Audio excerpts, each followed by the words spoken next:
문가영 배우님 모시겠습니다. 여러분들 큰 박수 부탁드릴게요. 아,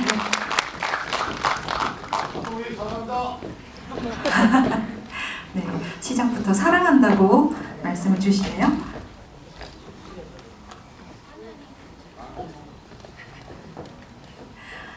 네, 오늘 이렇게 검은 옷으로 맞춰 입고 오신 만약에 우리 팀 자리에 모셨습니다. 감독님부터 차례대로 간단히 소개와 인사 말씀부터 나눠주실까요? 안녕하세요. 만약에 우리 연출한 김도영입니다. 만나서 반갑습니다. 와, 네, 안녕하세요. 정원영의 문가영입니다. 반갑습니다. 네, 안녕하세요. 은호역의 구교환입니다. 만나서 반갑습니다. 엔딩 크레딧 오르는 순간까지 살짝 눈물을 훔친 분들도 계실 것 같아요. 굉장히 긴 여운을 남기는 영화지만 오늘 GV에서는 좀 재미있는 이야기들 많이 나눠보도록 하겠습니다. 고속버스 안과 비행기 안에서 이동 중에 만난 두 남녀가 그러나 그 긴 시간을 통과하는 사이에 처음에는 낯선 타인이었다가 어느새는 서로의 삶에서 절대 대체될 수 없는 관계가 되기까지의 이야기를 담고 있는 영화였습니다. 아마도 두 사람의 10년 후, 현재 시점에서의 두 사람이 서로를 볼 때 애틋한 것은 상대만을 놓아주고 있기 때문이 아니라 그 시절의 나, 과거의 나와도 작별하고 있는 중이기 때문에 생기는 감정의 깊이가 있는 것 같아요. 그러다 보니 두 사람이 또 자연스럽게 만약에 그때 헤어지지 않았더라면 이라는 가정도 서로에게 해볼 수 있는 것 같습니다. 오늘 GV가 약간 독특한 컨셉이 하나 있는데요. 영화 제목처럼 그리고 극중 인물들의 대사처럼 만약에 라는 키워드를 가지고 감독님 배우님들께 질문을 좀 해보려고 합니다. 우선 세 분께 이렇게 이야기를 좀 시작을 해보면 어떨까 싶습니다. 만약에 이 만약에 우리라는 영화를 찍지 않았다면 나는 어땠을까?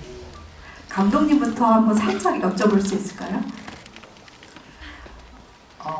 글쎄요. 만약에 우리를 찍지 않았다면 아마 우리 그 다음 작품도 아마 다른 걸 찍었을 것 같아요. 인턴이 아니라 이상하게 그게 인연이 연결이 되어서 계속해서 그렇게 가고 있거든요. 그래서 저한테 만약에 우리는 약간 운명처럼 느껴지는, 그 인연처럼 느껴지는 작품입니다. 그러면 지금 김도영 감독님이 인턴이라는 또 어마어마한 기대작을 하나 올해 또 공개하게 되실 것 같은데 그 인연까지 달라질 수도 있었겠네요. 나비 효과처럼.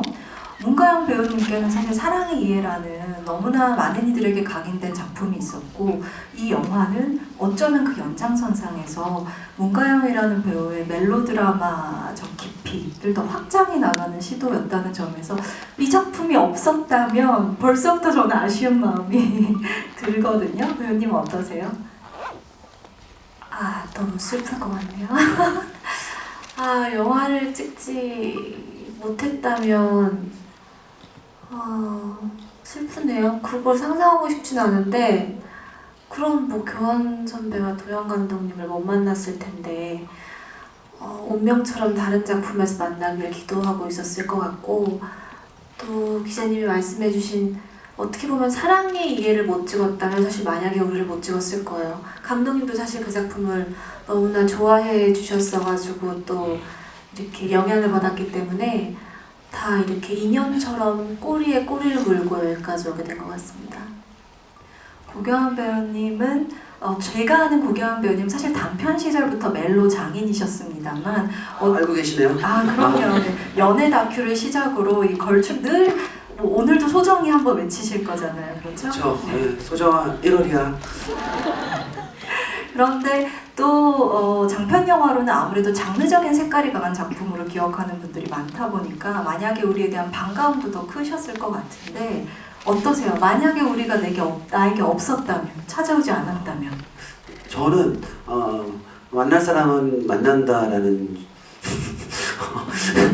생각을 항상 갖고 있기 때문에 아마 지금 오늘 며칠이죠? 1월 6일로 생각한다면 1월 6일 여기 이곳에 그대로 앉아있고 소미 기자님과 감독님과 가영 씨와 우당탕탕 소동극 코미디로 아마 영화를 GV를 진행하고 있었을 것 같아요. 이 작품이 아니더라도 뭔가 아마 다른 작품으로 인사드리고 있을 것 같아요. 네, 이 멤버 그대로.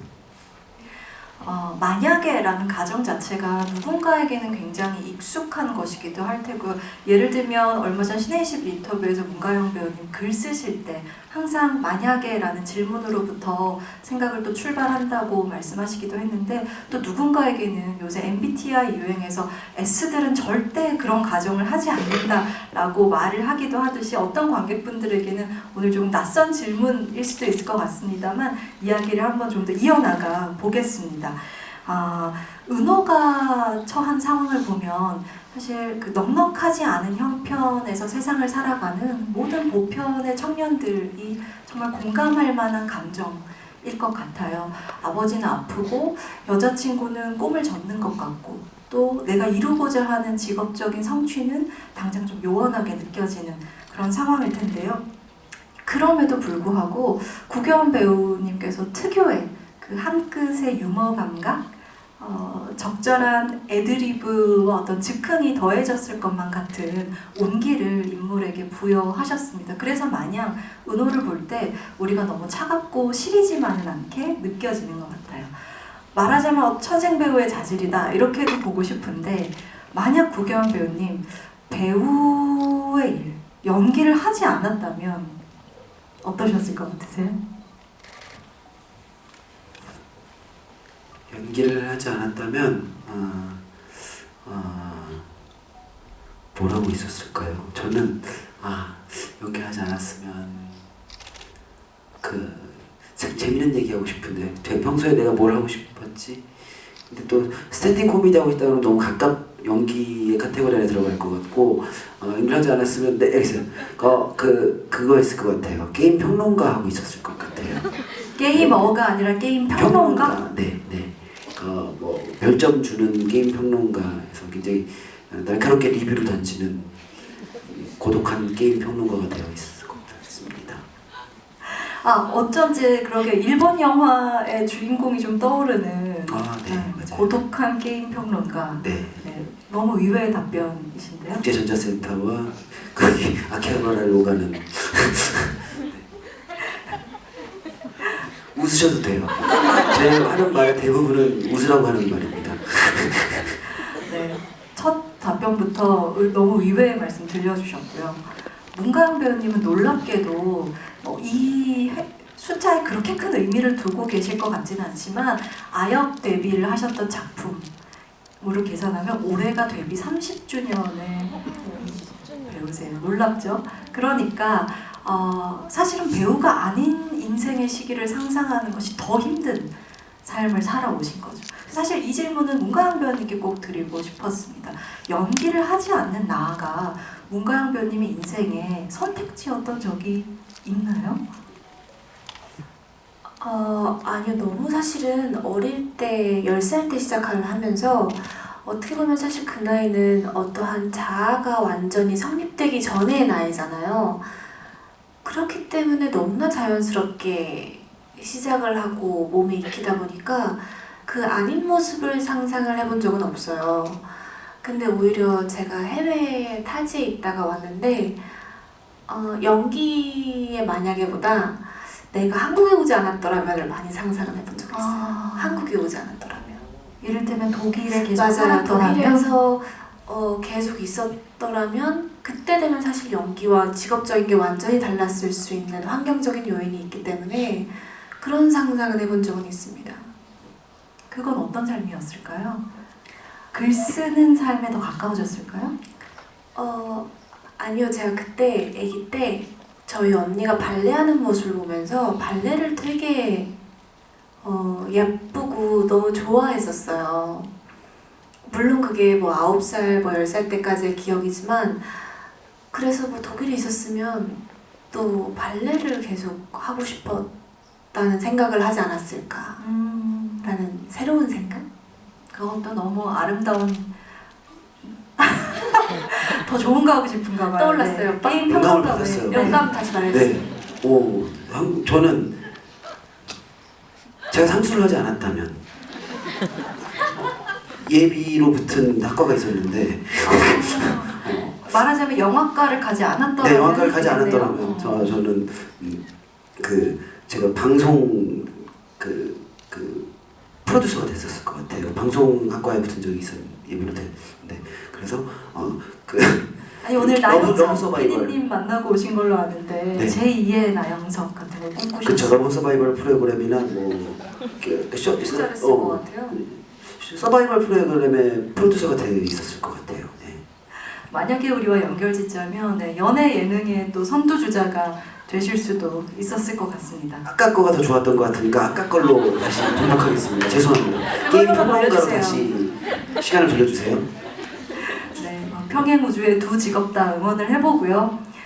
이 김도영 감독님은 감독이기 이전에 또 배우이기도 하시죠. 어쩌면 이 영화의 두 배우의 너무 자연스러운 대사들과 감정선, 이를테면 후반부의 감정이 굉장히 격렬한 순간에서도 무르르듯 섬세히 흘러가는 순간들은 김도영 감독님께서 또 배우의 마음을 잘 아는 연출자이기에 있었던 소통들에 또 힘입은 게 아닐까 그런 상상을 해보게 됩니다. 그래서 감독님 만약에 감독님께서 연기와 연출 중 하나라도 하지 않았다면 무언가 달라졌을까요? 저는 이혼을 하고 나는 솔로 동심편을 열었어요. 저를 만났겠죠. 네. 제가 악마의 편집을 했을 그래서 거예요. 그 프로그램을 PD하고 있는 구경 PD를 만나고 그러지 않을까요? 제가 스타로 만들어드릴 수 있습니다. 두 분이 이렇게 만나시면 또 나는 솔로의 유명한 발레리나 출연자가 계시기도 하듯이 문가은 배우님도 어딘가 나오실 수도 있지 않았을까 여기까지는 우스갯소리를 더 해봅니다. 이제 영화 안쪽으로 들어가서 어떤 가정들을 좀 더 해보겠습니다. 당연히 이 영화를 보고 나면 누구나 영화를 보신 거의 모든 관객분들이 과거에 내가 만났던 누군가 그리고 많은 경우에는 지금은 헤어진 누군가를 떠올리실 것 같아요. 우리가 헤어지지 않았더라면 혹은 내가 조금 다르게 했더라면 그 인연이 어떻게 되었을까라는 퀘스천 마크를 아주 자연스럽게 불러일으키는 영화입니다.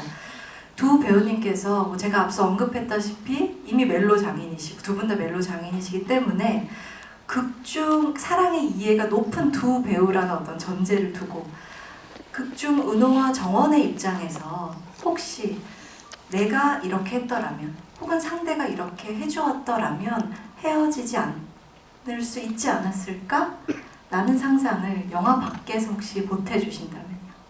은호로서 정원으로서 또 일어날 일은 일어난다고 생각하는 태도여서 근데 굳이 재미있는 질문이어서 만약에 은호가 게임 개발을 잠깐 멈췄더라면 그러니까 굳이 어떻게 게임 개발을 잠깐 멀리서 빠져서 봐도 어떤 작업들은 때로는 멀리서 바라보고 다시 시작하는 경우 더 좋은 결과를 낼 때도 있잖아요. 근데 은호가 조금 미쳐서 작업했던 것 같아요. 계속 성과주의로 물론 자기가 가장 자기다운 게임을 만들기 위해 노력은 했지만 그 성과를 빨리 내고 싶어서 더 조급했던 지점도 있는 것 같은데 조금 여유를 갖고 멀리서 자기 작업을 바라봤더라면 근데 쉽지 않죠. 그걸 알기는. 네. 굳이 얘기하자면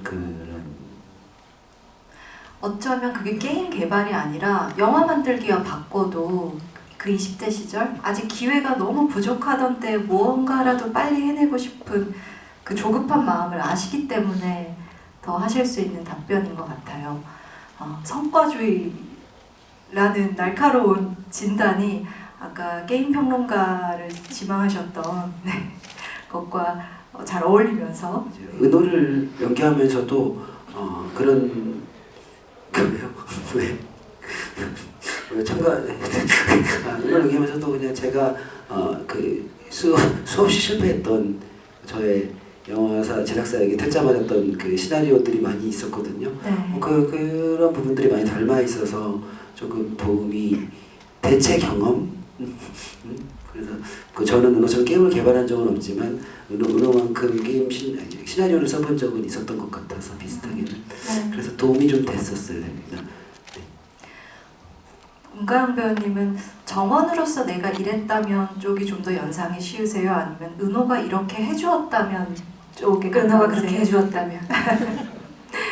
아니 되게 재밌는 게 교환 선배 이야기를 들으면서 이게 확실히 이 연애의 문제에 있어서는 또 이 시각이 진짜 다를 수도 있구나라고 생각한 게 이제 은호 입장에서 이게 성과주의였다면 사실 정원의 입장에서는 딱 생각나는 게 그 주겠다는 햇빛을 커튼을 닫지 않았더라면 네.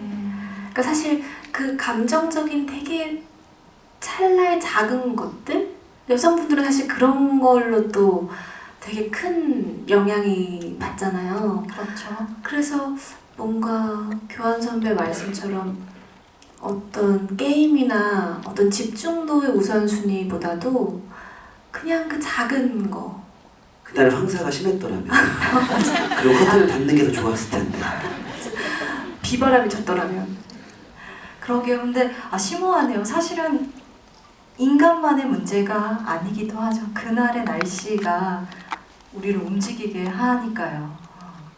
감독님께는 이렇게 질문을 드려보고 싶어요. 10년이 흘러서 호텔방에서 마주 앉은 두 남녀가 있는데 제가 영화를 처음 볼 때 재미있었던 것은 만약 우리가 헤어지지 않았더라면 이라는 가정 앞에선 은호와 정원의 온도가 조금 달라 보이는 점이었습니다. 언뜻 보기에 은호 쪽이 조금 더 절실해 보이고요. 정원은 오래전에 마음을 좀 더 추스른 사람처럼 약간 담담해 보이죠. 하지만 객석에 계신 분들도 느끼셨을 것 같은데 그러한 표면적인 온도 차에도 불구하고 어느 한쪽의 마음이 결코 가볍게 많이 느껴지지 않습니다. 그래서 감독님 이 재회 장면의 섬세한 디테일들을 조율하는 일 굉장히 고심하셨을 것 같은데 시간이 흘러서 어른이 된 두 사람 어떤 상태로 보이기를 바라셨어요?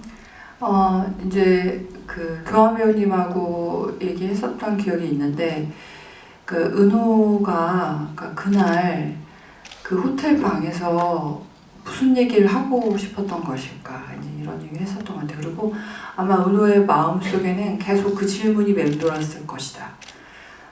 내가 그날 그 순간에 탔었더라면 어떤 일이 있었을까라는 질문을 계속 갖고 있던 사람이 그날 그 질문을 할 기회를 얻은 거죠.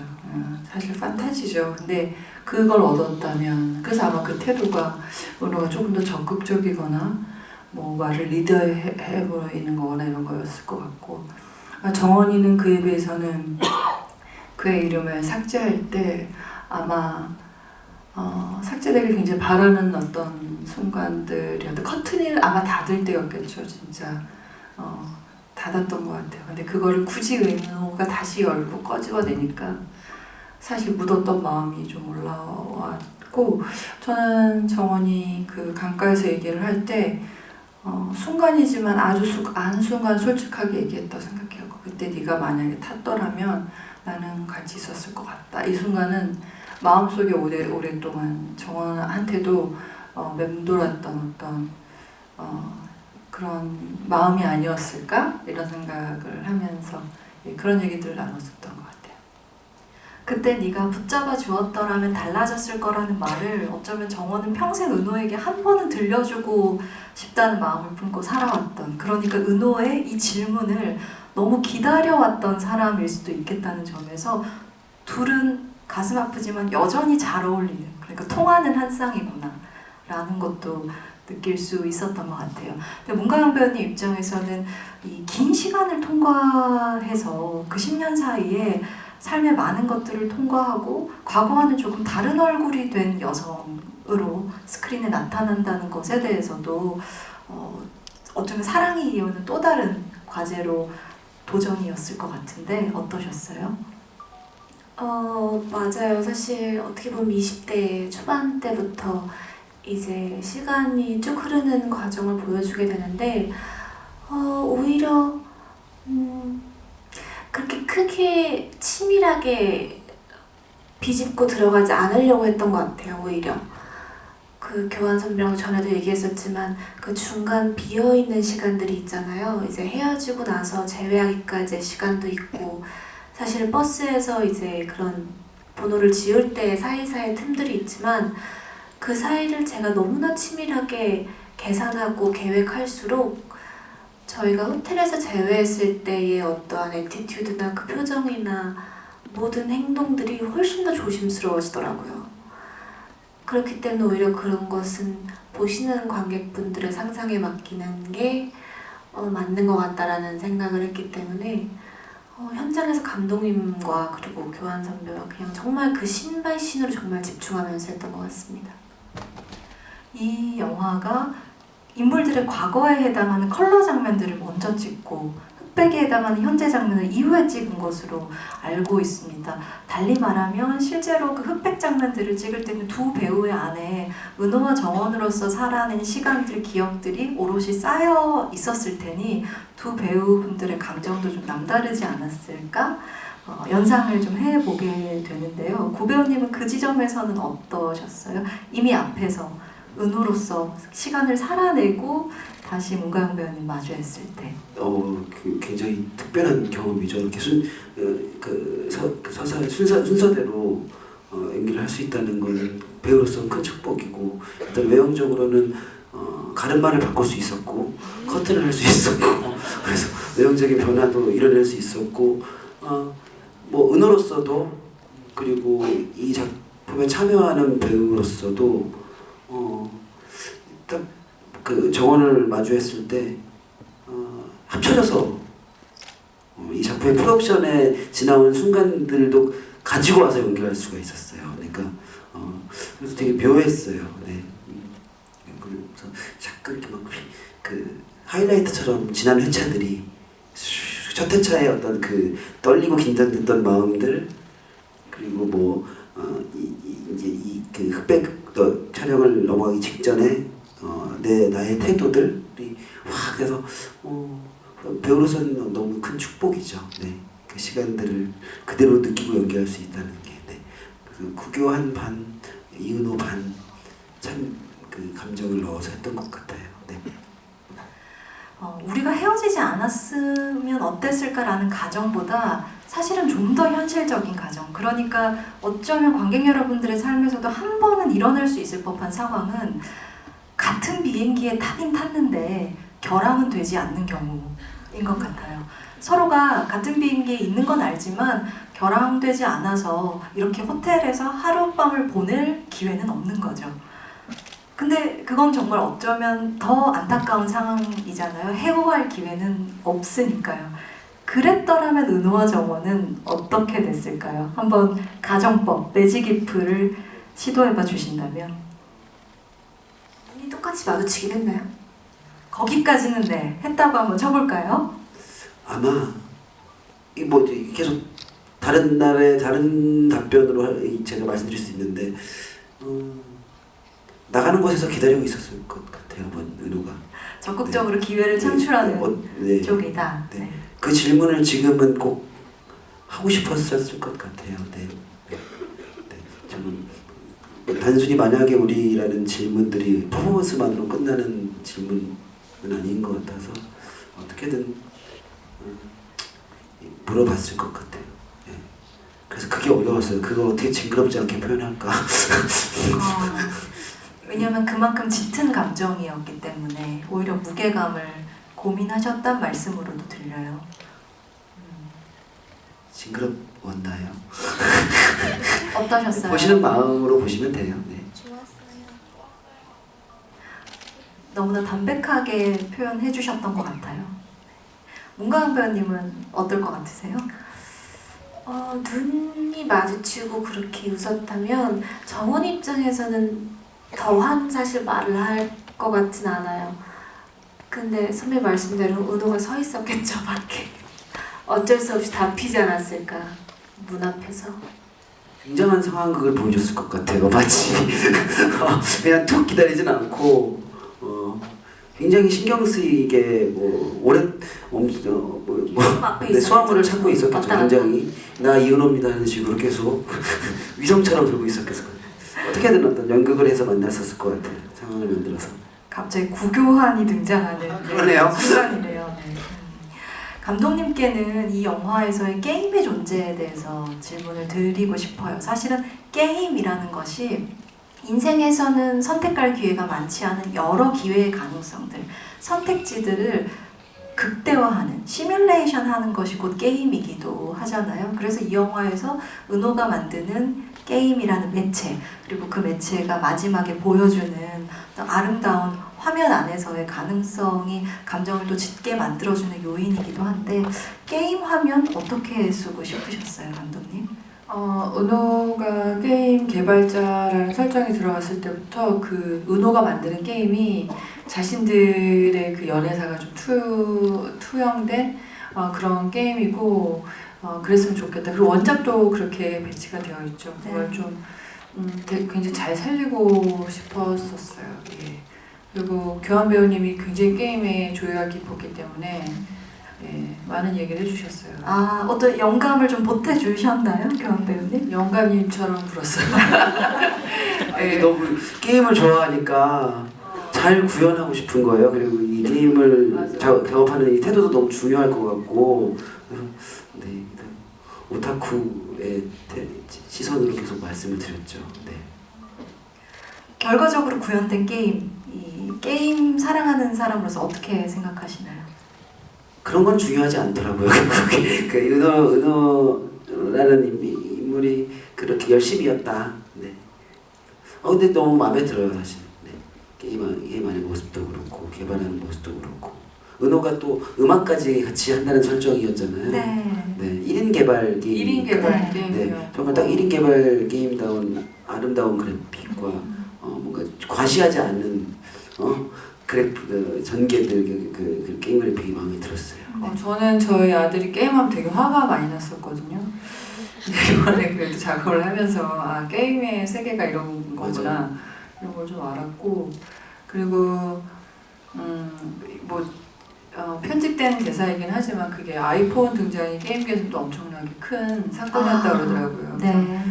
그러니까 은호가 그런 게임을 계속 1인 개발자로서 그렇게 그림도 다 그리고 음악도 스스로 넣고 이런 게임에 대해서 당시에는 좀 굉장히 효용성이 떨어지는 이런 평가들도 있고 그럼에도 불구하고 이제 그 게임이 살아남은 게임들이 또 쭉 있더라고요. 그 역사들이. 그래서 그런 것들 리서치하면서 굉장히 좀 리스펙을 갖게 됐어요. 이 업계에 대해서. 되게 대단하다는 생각을 많이 했어요. 작가주의 게임을 만드는 친구죠, 사실. 그렇죠. 상업영화가 아니라 네, 작가주의 영화를 게임 디렉터죠. 네. 은호나 정원이나 각각 건물을, 어떤 게임을, 자기의 세계를 온전히 스스로 건설하는 사람들이어서 이 두 사람의 공존이라는 것이 얼마나 팽팽했을지도, 이를테면 장미와 장미의 만남일 수도 있겠다라는 생각을 하면서 보기도 했습니다. 그런 대사 있었는데 그 같이 모임 나갔을 때 그 아키텍처라고 하죠. 그래서 저도 게임에도 그런 용어가 있습니다 하면서 억지로 아는 척하는 은호의 모습도 있었어요. 그렇죠. 그리고 이 두 사람에게 본격적으로 던질 만한 또 하나의 질문은 영화 밖에서의 호흡일 것 같습니다. 멜로드라마의 주인공인 두 배우가 서로 호흡이 편안하고 또 어떤 무형의 신뢰가 필요하다는 점은 그다지 어려운 상상이 아닐 것 같아요. 그런 점에서 은호와 정원이 되기까지 혹시 두 분이 현장에서 서로에게 끼쳤던 혹은 서로에게 느꼈던 담백한 영향이 있었다라고 한다면 어떤 순간이 기억나시는지 질문 드려보고 싶어요. 자주 하는 얘기인데 또 하고 싶어서 그 엔딩 씬에서 베트남 강 앞에서 그 장면을 준비하고 있는데 마지막 이제 두 사람이 쭈그리고 앉아서 서로 그 오열하는 그 장면 있잖아요. 준비하고 있는데 툭 가영 씨가 와서 그 루이지 타카모토님의 메리 크리스마스 미스터 로렌스를 툭 틀어주시는 거예요. 그래서 그리고 좀 어떤 음악으로도 영감을 주실 때도 있었고 그 장면에 대한 그리고 저한테 되게 특별했던 것들은 뭐 어떤 영화나 상대 배우과 나와 그 인물을 함께 만들어간다고 생각했었는데 정말 서로가 서로를 연기해주고 있다라는 마음이 들었었어요. 정원의 시간들만 나오는 장면들도 있고 은호의 시간들만 있는 독립적인 장면들이 있는데 그 정원의 독립적인 장면조차도 은호가 보이게 연기를 해주시고 있는 거예요. 그래서 첫 멜로인데 어떻게 보면 전면에 노출되는 첫 멜로인데 진짜 잘 만났다 진짜 축복이구나 이렇게 그래서 제가 저 은호까지 함께 연기해 주시는구나 해서 저도 최선을 다해서 그런 상대역이 돼야지 하고 노력을 했습니다. 네. 그날 문가영 배우님의 마음이 궁금해요. 중요한 씬 앞두고 왜 노래를 같이 듣고 싶다? 혹은 나누고 싶다? 생각하셨어요? 사실은 분장실들 촬영 전에 분장실에서 오빠가 그 DJ가 되어줘요. 저희가 같이 헤어 메이크업을 하고 있을 때 이렇게 스피커폰으로 항상 노래를 원래 선배가 틀어주는 담당이었거든요. 그래서 저도 그런 노래들을 항상 같이 공유하면서 들으면서 촬영을 시작을 했는데 그날은 선배가 노래를 틀지 않았어요. 야외에 그리고 타지였고 그렇기 때문에 이렇게 뭔가 감정적으로 집중을 하고 있었던 때였는데 저는 마땅한 이유 그 마땅한 어떤 레퍼런스가 없었어요. 이 장면에 대한 레퍼런스가 없었어요. 뭐 에피톤 프로젝트의 첫사랑을 들으면서 첫 만남들을 연기하기도 했고 했는데 이 장면은 어떤 음악을 들어야 할까? 뭔가 저한테 약간 앰비언스처럼 계속 깔려야 되거든요. 그 음악들이 연기할 때 음악을 다 좋아하시잖아요. 근데 이어가십시오. 죄송합니다. 너무 좋은 아닙니다. 음악을 틀어주셨어요. 맞아요. 그래서 그날은 제가 그 노래가 되게 기억이 많이 나서 조금 이렇게 작게 제가 듣고 있다가 어쨌거나 이제 중요한 감정실을 앞두고 그냥 BGM처럼 이렇게 스며들게 틀었던 기억이 납니다. 그 탈출 때였나요?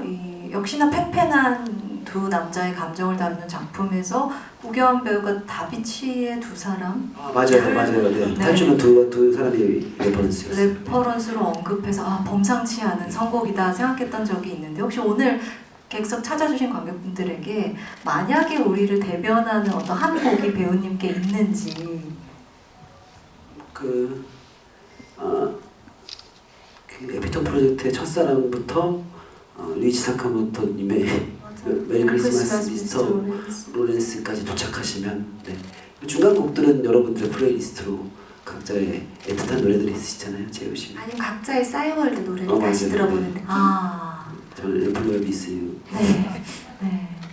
이 마지막 엔딩 크레딧에 흐르는 곡도 혹시 싸이월드 시절을 직접 지나온 분들이라면 그때 정말로 사랑받았던 곡이라는 시대 고증도 사실 녹아있는 선곡이라고 저는 봤었습니다. 문가영 배우님 마침 반갑게 언급을 해주셨는데 싸이월드 미니 홈피, mp3 플레이어, 그 당시에 피처폰 여러 가지 그 시대에 존재했던 그래서 지금의 사람들에게 향수를 불러일으키는 요소들이 있잖아요. 근데 시대 고증, 재연의 측면에서는 워낙 많은 선택지가 있으셨을 테고 하지만 그 중에 어떤 것을 이 영화의 인물들에게 가까운 무언가로 조금 더 감정을 불러일으키는 무언가로 불러올지는 감독님께서 선택할 때 이제 고심이 있으셨을 것 같아요. 싸이월드는 처음부터 좀 굉장히 그 시대를 좀 약간 대변하는 거라고 생각해서 싸이월드도 넣고 싶었고 그 핸드폰도 보니까 변조사가 화려하더라고요. 그래서 아이폰 직전이었기 때문에 폴더폰부터 온갖 폰들, 그다음 MP3 그런 것들 그리고 지금은 다 이어폰도 무선으로 끼지만 그때 줄 이어폰을 끼고 그런 감성 중요했죠. 그런 것들을 좀 많이 얘기했었던 것 같아요. 오늘 제가 키워드로 만약에라는 걸 내세우면서 마지막에 드리고 싶었던 만약의 질문은 아무래도 모든 연출자들의 입장에서 가장 중요한 내 영화에 찾아온 이 배우가 아니었더라면 이라는 가정일 것 같습니다. 이를테면 모든 영화는 여러 테이크 중에서 단 한 테이크만이 선택된 최종 결과물을 관객에게 선보이는 작업일 텐데 많이 알려져 있다시피 구교환 배우 굉장히 테이크마다 여러 가지 다양한 연기를 시도하는 배우로 알려져 있으시고요. 문가영 배우님도 이번에 유독 좀 더 자유롭고 적극적인 해석을 더하는 연기를 했다라고 말씀을 주시기도 했어요. 그래서 어쩌면 지금의 결과가 최선이지만 아까운 차선들도 많은 과정이 아니었을까 싶은데 혹시 이 배우의 해석으로 좀 새롭게 표현된 장면들이나 이 테이크 아니면 이 테이크도 좋다라고 좀 고민하셨던 끝까지 저울질하셨던 장면 같은 게 있는지 감독님께 질문 드려볼게요. 일단 매 장면마다 구배우님이 아니었으면 좀 달라졌을 거라는 생각은 참 많이 했었던 것 같아요. 그리고 그 발랄함은 정말 제가 좋아하는 장면이 있는데 그 주유소에서 은호가 달려오는 장면인데 볼 때마다 제가 계속 막 웃었어요. 이렇게 달려오는데 어떻게 저렇게 하지? 막 생각이 들었던 것 같아요. 너무 놀랍다. 그리고 그런 과거 때문에 은호가 사실 뒤에 굉장히 여러 가지 일들을 저질러도 네. 밉지 않는 것 같아요. 그런 것들이. 그리고 약간 현실적으로도 보이는 것 같아요. 사실 사랑을 할 때 얼마나 초반에 정말 꿀을 바라듯이 얘기를 하잖아요. 근데 이제 변화가는 것들이나 이런 것들이 있는데 그게 밉지 않게 표현이 됐었던 것 같고 문 배우님은 그러니까 전무후무하다라고 저는 생각해요. 사실 생각을 해본 적이 없어요. 다른 배우는. 그래서 뭐 만약이라는 것도 생각하기 싫어요.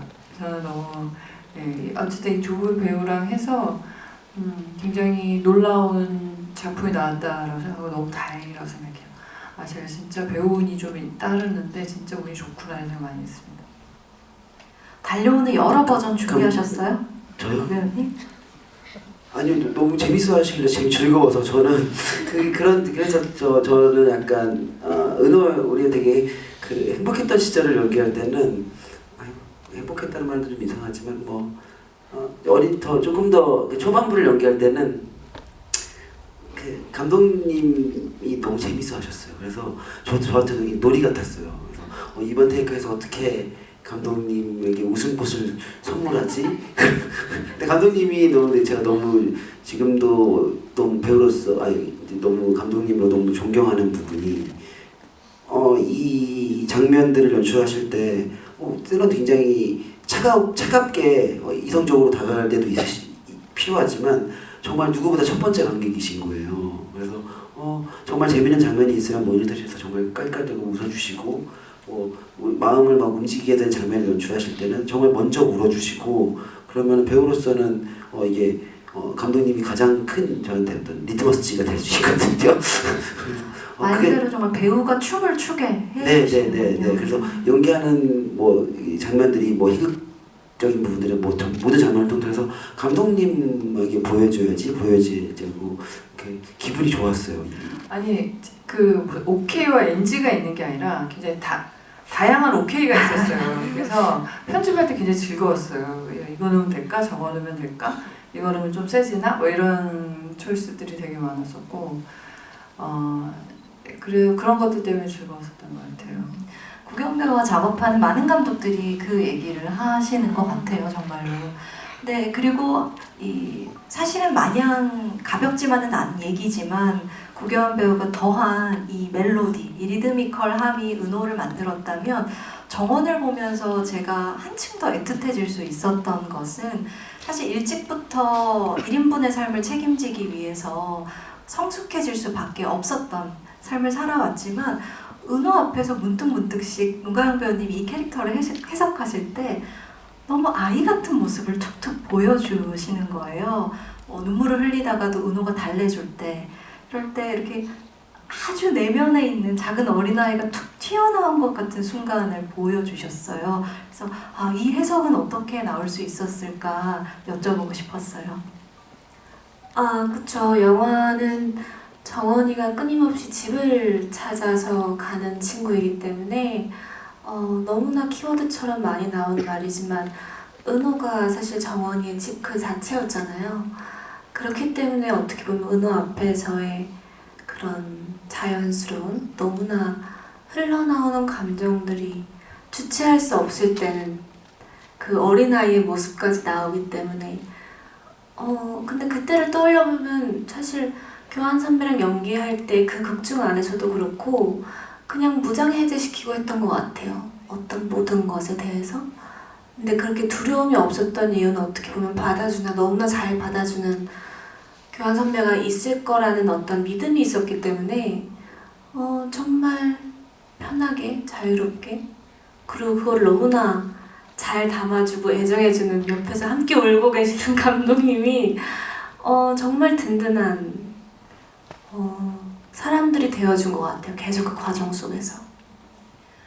극중 청년들은 좀 고달프지만 스크린 안에 있는 이 두 배우는 너무나 사랑받고 있다는 게 느껴지는 영화였다고 할까요? 그것이 주는 기분 좋음이 있었습니다. 뭐 이게 두려움이 없죠. 왜냐면 내가 뭔가를 내 표현이 도착하지 못해도 가영 씨가 해주겠지. 감독님이 이 장면을 만들어 주시겠지 하면은 저는 그냥 최선을 다하면 되잖아요. 그래서 그렇게 되면은 부끄러운 것도 사라지고 두려움도 사라지게 되거든요. 나는 내가 느끼는 것들을 그대로 옮기자. 그래도 내가 설령 거기까지 도달하지 못하더라도 이 두 사람이 만들어 줄 것이다. 그리고 촬영 감독님이 해내줄 것이다. 그런 어떤 신뢰들이 있었던 것 같아요. 저는 그게 믿음이라는 말 같아요. 네. 두렵지가 않았습니다. 네. 자, 그러면 이 오늘 만약에라는 질문을 이제 객석에도 좀 드려보도록 하겠습니다. 영화 보시면서 만약에 나라면 어땠을까? 많은 질문을 하셨을 텐데요. 이제 배우들에게, 감독님께 그 질문을 돌려주시죠. 오늘 선물이 준비되어 있다고 알고 있습니다. 손수건이던가요? 네. 만약에 우리 네. 수건이 준비되어 토끼 있어서 수건입니다. 네, 토끼 수건. 네. 이 질문 20분 정도 남아 있습니다. 쓰시고 양으로 적으셔도 돼요. 네, 손 들어주시면 저희가 오늘은 이렇게 차례로 객석 좀 짚어드려보면 어떨까 싶은데 괜찮으시죠? 네. 이렇게 좌측부터 그냥 차례로 가보도록 할게요. 네, 앞쪽에 스트라이프 니트 입고 계신 분께 네, 가장 먼저 들어주셨던 것 같아요. 네.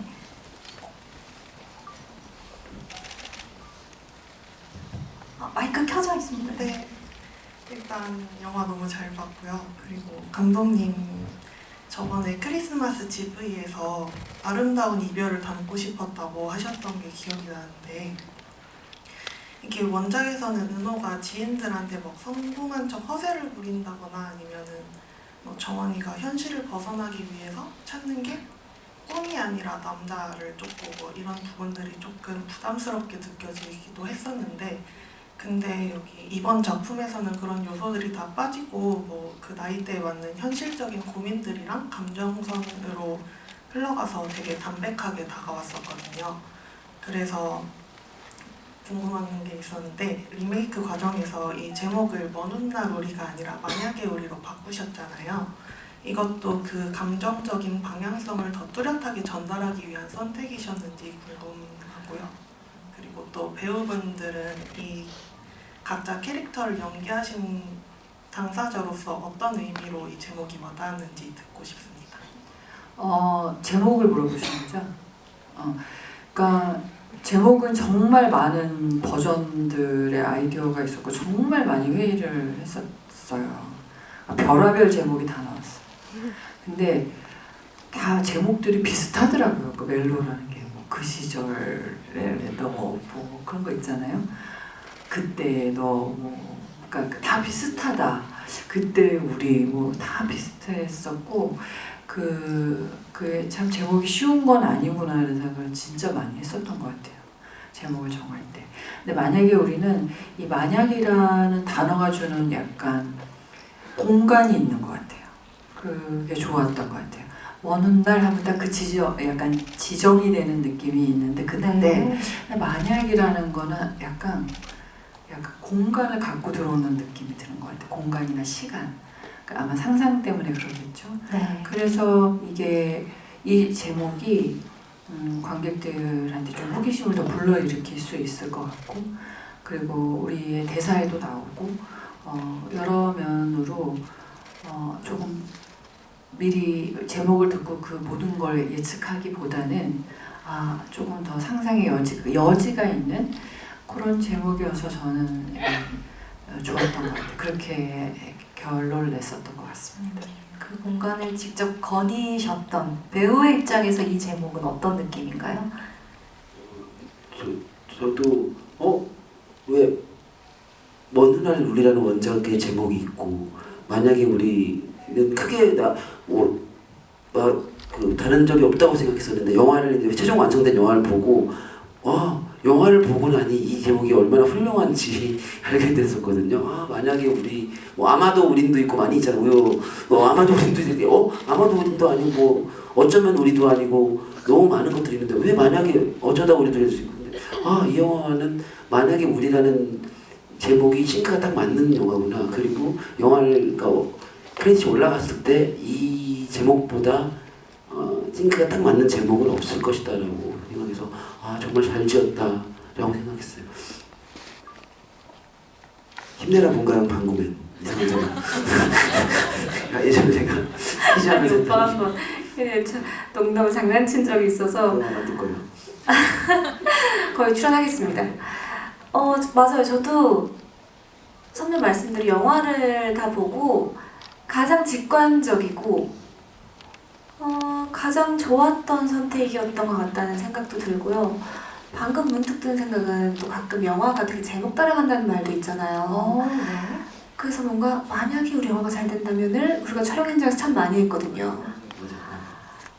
그래서 그 생각을 하다 보니 너무나 잘 어울린다는 생각을 하네요. 만약에 우리 영화가 잘 된다면 네.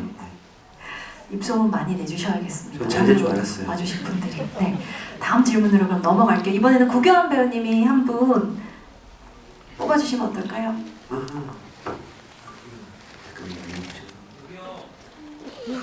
네, 2분 단으로 하겠습니다. 이번에는 저요라는 아이패드 아이패드 저요라고 가만히 듣고 계신 네.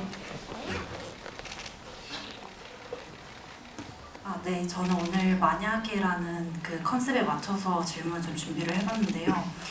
그 이상엽 씨가 차가 그 미니 쿠퍼를 타고 나오잖아요.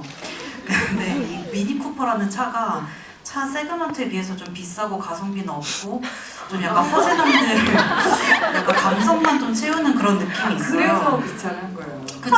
그래서 정확해요. 약간 그 당시에 금수저의 허세남을 좀 대변하는 느낌이 좀 있는데 만약에 미니 쿠퍼가 아니라 모닝이었더라면 모닝 차주 비하 발언 아닙니다. 민호는 더 적극적으로 정원을 좀 더 빨리 사로잡으려고 했을지 그리고 이제 모닝을 타고 다니는 선배를 이제 정원은 또 사귀긴 했을지 그리고 또 감독님도 이런 상황이라면 어떻게 각본을 쓰셨을지 좀 궁금해서 질문 드리겠습니다. 너무 좋은 질문 주신 것 같아요. 구교환 배우가 성과주의 언급하신 것처럼 이것도 자본주의를 통과하는 사람 어떤 모습인가. 네. 은호는 그렇게 세속적인 사람은 아닌 것 같고 아마 근데 은호는 차 기종의 어떤 거기에 막 꽂히진 않았을 것 같아요. 그 차가 얼마 전인지도 잘 몰랐을 것 같고 근데 뭐 이제 조급하긴 했겠죠. 상엽 씨 미모를 보고 네 맞아요. 차종이 달랐다면 오히려 정원 쪽에서 좀 더 어려운 질문 같기도 해요. 근데 정원이도 막 그렇게 차종에 큰 영향을 받았을 것 같진 않아요. 왜냐면 사실 민재 선배는 내가 꿈꾸는 건축가에 더 가까운 길을 가고 있는 나의 꿈에 되게 유사한 어떤 공통분모에 있다는 거에 사실 첫 회식할 때도 끌리잖아요. 그거에 대한 포인트가 컸지 차종에 그렇게 큰 영향을 받진 않았을 거다라는 생각을 해봅니다. 그리고 은호는 막 그렇게 생각했을 것 같아요. 오히려 둘이 오토바이를 타고 다니는 게 훨씬 나을 것이다. 도착해서 도착구에서 카페를 간다 치면 주차 걱정 없이 바로 들어갈 것이다. 편리하죠. 근데 뒤에 텐덤했던 이제 정환이가 버티고 있었겠죠. 그러면서 오히려 차는 더 불편하다고 생각할 것 같아요. 이런 성격이라면. 네. 감독님 지금 감독님한테 의도를 적중한 질문이 나왔는데 현실에 굉장히 현실적인 요소가 사랑에 침투할 때 이런 요소들을 무시할 수 없잖아요. 모닝을 타고 다니는 사람으로 설정했다 아마 그 캐릭터가 좀 바뀌었겠죠? 아마 그는 바람피지 않았을 것 같아요. 그리고 굉장히 성실했을 것 같고 그리고 부잣집 아들임에도 불구하고 놀랍다라는 생각이 들고 그랬다면 사실 은호는 굉장히 분발했어야 했다고. 주시면 맞습니다. 마이크 드리는데 도움 될 것 같습니다. 네. 네, 맞습니다. 감사합니다. 네. 네, 감사합니다. 1월 1일부터 영화로 저를 위로해주셔서 너무 감사하다는 말씀 드리고 싶었고요. 저도 만약에 라는 키워드로 질문을 드리고 싶은데, 저는 그 파인딩 제인 엔딩에서 그 그 게임 속 두 주인공은 색을 찾잖아요. 그 엔딩을 보면서 저는 되게 괘씸하다고 느꼈거든요. 은호랑 정원은 색을 찾지 못했는데 그 둘만 색을 찾아서 이 엔딩을 나에게 보여주면서 이 영화가 끝나다니 너무 괘씸하다 이런 생각을 했는데, 만약에 은호랑 정원이 색을 찾았더라면 어떤 형태였을지 만약에 생각을 해본다면 세 분은 어떻게 생각을 하시는지 질문을 드려보고 싶었습니다. 감사합니다. 게임에서 색을 찾는 것이 현실로 넘어와서 정원이도 색을 찾고 사실 그 은호도 색을 찾는 거죠. 네. 다행히도. 네. 질문 주신 그 내용을 조금 더 확장하면 그 색을 찾은 두 사람의 앞으로 미래는 좀 어떤 모습일까에 대한 구체적인 상상을 질문 주신 것 같아요. 예를 들면 은호와 정원으로서 색을 찾은 이제 각자의 삶은 어떤 모습이었을까? 혹시 생각해 본 적 있으셨을까요? 생각해봤는데 4주차 때 말씀드리겠습니다. 왜냐하면 저의 어떤 이 캐릭터에 대한 태도와 분석들을 여러 개 말씀드리면 재미없어질 것 같아요. 네, 지금 이 이야기는 뭐 각자의 그 사랑의 추억들 혹은 진행되고 있는 어떤 설레임들을 각자의 사랑의 모양으로 맞춰서 보고 계시는데 조금 말을 아끼게 되네요. 네. 은호의 컬러풀한 미래는 죄송하지만 4주차 때 한 번 더 찾아주시고, 혹시 정원의 버전 살짝 저는 들려주시면 그럼 5주차 때 정원이 버전 말씀드리겠습니다. 왜냐면 사실 선배님 말씀처럼 저희 영화가 저희가 이렇게 가끔 리뷰나 보신 분들 걸 찾아보면 정말 각자의 어떠한 연애 사연과 그렇죠. 그런 추억들을 되게 많이 써주고 공유해 주시더라고요. 네. 근데 저희가 정말 너무나 상세히 모든 걸 말하면 마치 그 상상력을 더 줄게 만드는 것 같아서 오히려 뭔가 그런 감춰진 어떤 베일에 쌓인 어떠한 부분들을 드리는 게 네. 하고 오늘의 컨셉처럼 그 if에 대한 게 무궁무진해지지 않을까라는 말에 저희가 좀 더 주저하게 되는 것 같습니다. 그리고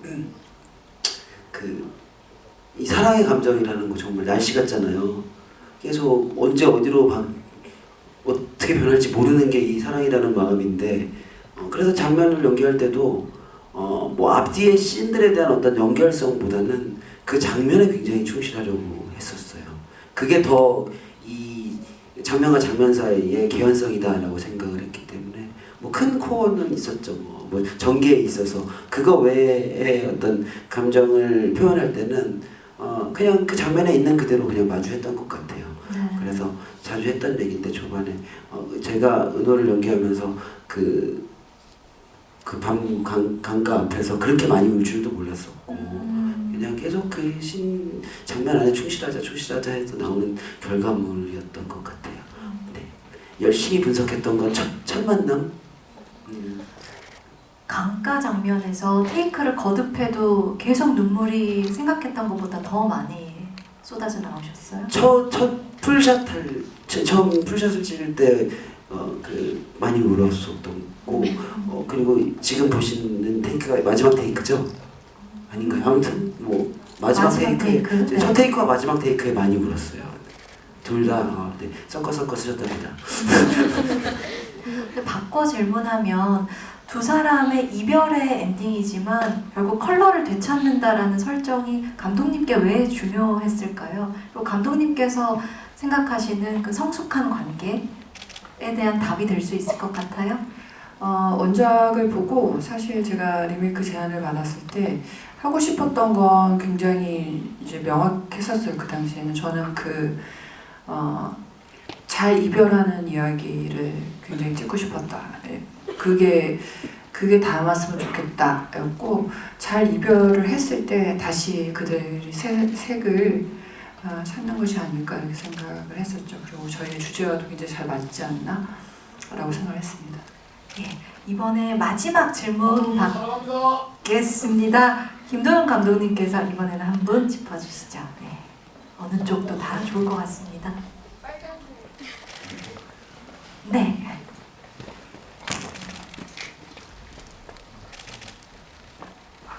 먼저 김도영 감독님 따뜻한 영화 만들어주셔서 정말 감사합니다. 저 은호 고향이 혹시 고흥인 특별한 이유가 있을까요? 저는 저희 어머니 고향도 고흥이라 반가워서 여쭙게 되었고요. 혹시나 그 구경 배우님이 전라도 네이티브이셔서 고려가 되신 건지 궁금합니다. 그리고 만약에 고흥이 아니었다면 다른 지역이었다면 또 어떤 지역이었을지도 굉장히 궁금합니다.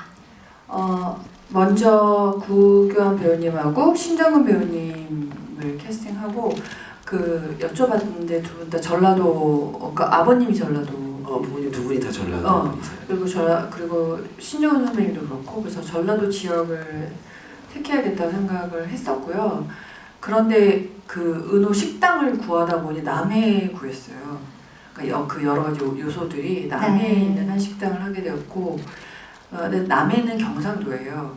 그래서 그렇죠. 이제 저희가 어떻게 할까 하다가 식당은 그 남해지만 그거와 좀 비슷한 지역, 그러니까 그 정도 인구수와 여러 가지 고려했을 때 그리고 남해와 그리 멀지 않은 고흥이 적합하다라고 생각을 했었던 것 같아요. 여러 가지 면에서 그냥 고흥으로 택했습니다. 네, 알겠습니다. 식당이 남해였군요. 그 특유의 분위기, 영화 보고 나면 이 영화에서 촬영지 하나를 가보고 싶다라고 하면 아버지 가게 인근이겠구나라는 생각이 들었는데. 그리고 둘이 그 사귀기를 결정한 다리? 그 다리도 그 인근에 다 있죠. 네. 남해 여행. 만약에 우리 투어로는 여러분들 남해를 찾아가시면 됩니다.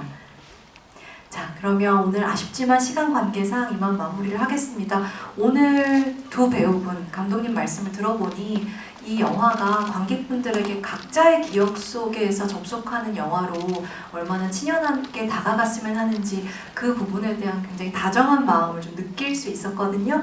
마무리하면서 만약에 우리 지금 이제 4주차, 5주차 길게 보고 계신데 어떻게 좀 기억됐으면 하는지, 오늘 또 대화 나누신 소회는 어떠신지 끝인사 차례로 이번 구교환 배우님부터 부탁드리겠습니다. 8주차까지 살아남는 영화가 되고 싶고 사실 지금 계속 너무 행복해요. 우리 여기 모든 제작진들이 이 순간만을 위해서 계속 이 작업을 했죠. 이 작품을 만들었고 지금 그 극장에서 관객들을 만나는 것 자체가 너무 기적 같은 일이고 선물 같은 일입니다. 그래서 매일매일 사실 신나요. 너무 행복해요. 그래서 오늘도 너무 행복합니다. 네. 그리고 이 영화 여러분이 가지세요. 네. 감사합니다. 네. 네, 여러분들 박수 부탁드립니다. 네, 저도 정말 동감합니다. 요즘에 이렇게 관객분들을 가까이에서 많이 만나뵈면서 그 온도들을 사실 정말 고스란히 느끼면서 참 힘이 많이 되는 것 같아요. 저희 셋이 있는 단톡방이 있는데 정말 매일매일 저희가 너무 재밌게 신날 정도로 팬아트도 서로 공유하고 맞아요. 짤들도 재밌는 짤 너무 되게 많죠. 좋은 리뷰가 있으면 서로 공유해서 올리기도 하고 네. 그래서 그런 추억들을 사실 다 같이 공유하고 있거든요. 그래서 너무나 저도 지금의 순간을 즐기고 있고 무엇보다 그리고 오늘도 특히나 평일에 되게 늦은 밤인데도 이렇게 관객석을 다 채워주셔서 너무나 감사드리고 네, 저희가 계속해서 무대 인사를 다닐 수 있도록 도와주세요. 네, 이제 영화 보고 자신의 이야기를 꺼내 주셔서 정말 너무 행복한 것 같아요.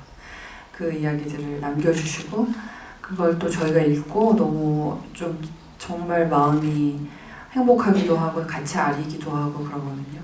그러니까 자신의 이야기를 꺼내 주신다는 거가 감독으로서 진짜 더할 나위 없이 행복한 지점인 것 같아요. 뭐 어느 장면에 울고 아니고 이런 걸 떠나서 이 영화의 어떤 한 조각들이 자신의 마음에 와서 닿는다라는 생각이 사실 약간 꿈 같은 일이잖아요. 그런 게 너무 감사하고 정말 행복합니다. 그렇게 여운이 좀 남는다라는 게 만든 사람, 연출자로서는 정말 너무 행복한 시간들인 것 같습니다. 고맙습니다. 네, 여러분들 새로운 말씀처럼 오늘 평일 저녁 늦은 시간까지 끝까지 함께 해주셔서 너무 감사하고요. 만약에 우리 아주 흥행한다면 어떻게 될까라는 상상 실현되도록 많은 관심과 사랑 부탁드립니다. 오늘 감사합니다. 김수민 기자님 박수 한번 부탁드립니다. 감사합니다.